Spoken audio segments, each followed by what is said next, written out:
Hello student, we will start question number 6। Previous lecture में मैंने आपको क्वेश्चन नंबर 5 बताया था। अब मैं आपको क्वेश्चन नंबर 6 बता रही हूँ। देखिए, if 1, 2, 4, y, x, 6 and 3, 5 are the vertex of the parallelogram taken in order x and y। हमें पैरेललोग्राम के वर्टेक्स दे रखे हैं, 4 वर्टेक्स होते हैं पैरेललोग्राम के, 4 वर्टेक्स दे रखे हैं। हमें क्या कहते हैं, x और y की वैल्यू निकालनी है। देखिए, let me start. Okay,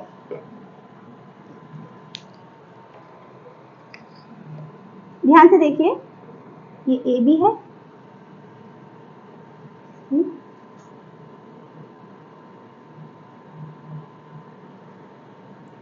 A B C D, ठीक है। इन्होंने कहा है टेकन इन ऑर्डर। ये जो हमें पॉइंट है ये हमें एक ही ऑर्डर में लेने हैं। ये नहीं कि हमने 1, 2 यहाँ लिख दिया, दूसरा पॉइंट हमने यहाँ लिख दिया, तीसरा यहाँ लिख दिया, ऐसे नहीं करना है।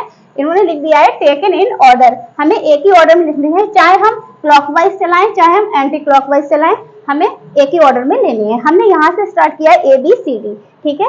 ये पॉइंट है, ए पॉइंट है आपका 1, 2, बी पॉइंट है आपका 4, y, सी पॉइंट है आपका x, 6 और डी पॉइंट है आपका 3, 5। अब ध्यान से देखिए हम इस क्वेश्चन को कैसे करना है। ये क्वेश्चन दो टाइप से हो सकता है। या तो देखिए, आपको पता है पैरेललोग्राम की प्रॉपर्टीज आपको पता होनी चाहिए। पैरेललोग्राम की in front side of equal होती है। जैसे मान लीजिए हम ए बी के बीच की डिस्टेंस निकाल लें और सी डी के बीच की डिस्टेंस निकाल लें, ठीक है। तो हम, लेकिन हमारी से एक इक्वेशन बन जाएगी भी, ए बी की डिस्टेंस निकालेंगे तो y के फॉर्म में एक इक्वेशन बनेगी, यहाँ पे x के फॉर्म में एक इक्वेशन बनेगी। इसके बाद में हम AD और BC के बीच की डिस्टेंस निकाले, फिर दो इक्वेशन बन जाएंगी, लीनियर इक्वेशन।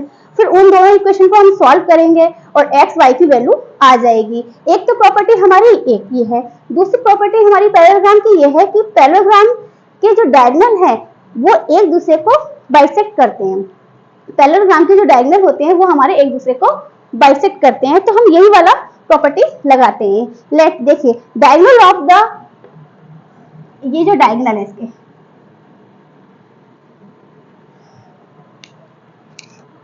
देखिए डायगोनल ऑफ द पैरेललोग्राम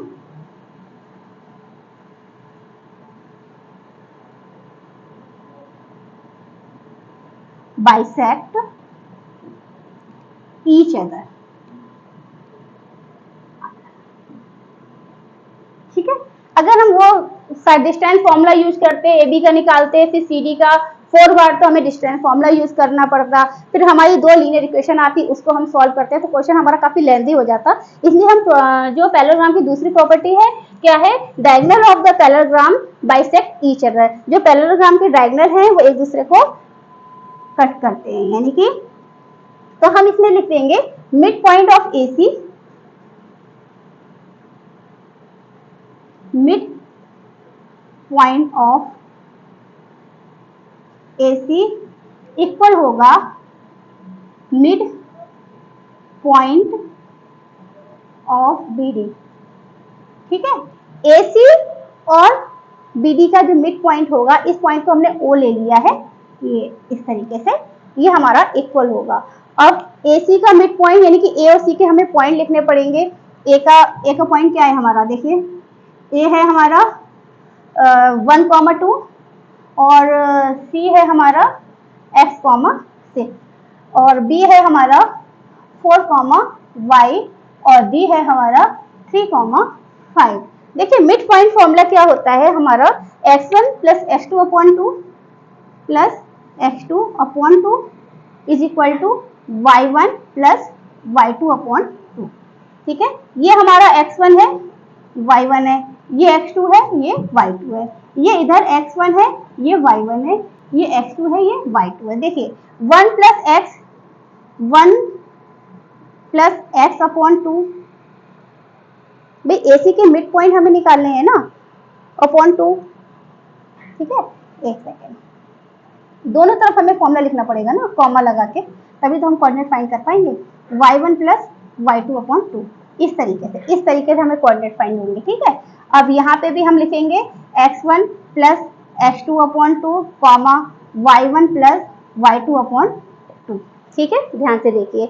अब यहाँ पे ये AC के मिड पॉइंट फाइंड करने हैं, तो यहाँ पे x1 y1 x2 y2 ये है, इस तरीके से निकालेंगे। और BD के जो मिड पॉइंट फाइंड करने हैं, तो x1 y1 x2 y2 ये है। अब जब मिड पॉइंट फाइंड कर देंगे तो हम कंपेयरिंग कर देंगे, x और y की हमारी वैल्यू निकल जाएगी। देखिए 1 प्लस एक्स अपॉन 2 ये हो गया हमारा 2 प्लस